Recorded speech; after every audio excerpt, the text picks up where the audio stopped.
Yeah. So tell us how you define success, and then we can kind of. I want to touch on the correlation between those things. I think success to me would be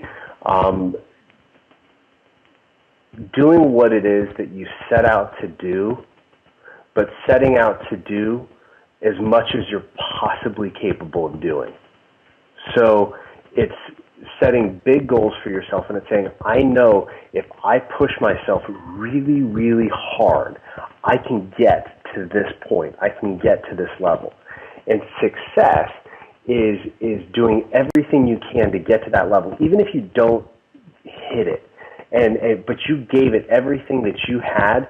In my mind, not missing that mark doesn't mean that you failed, as long as through that process you gave it everything you had.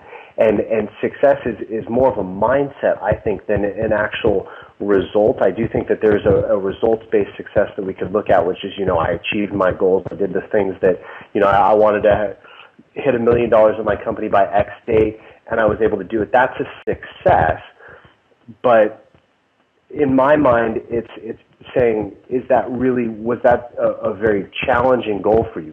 Should you have really shot for 2 million or 10 million? And if you should have, then that 1 million, yeah, that's great for you. But did you, I don't like to set low standards and then hit those as much as I like to set really high standards and then set out to do everything in my power to hit that goal, that target. And even if I come up short, chances are good that I will have done better than if I had set a low target and just hit that.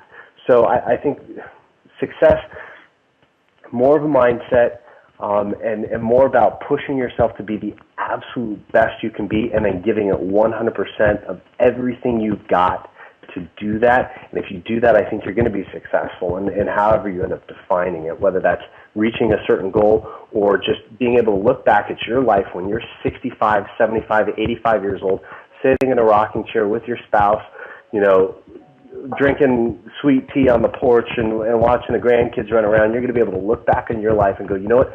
I did the best that I could, and I tried as hard as I possibly could, and I don't regret, anything that I did in terms of reaching for those targets that I set for myself. It's not having those regrets. Yeah, that's great. And you totally touched on all of that. The correlation between success and failure in that, so I won't even go any deeper into that.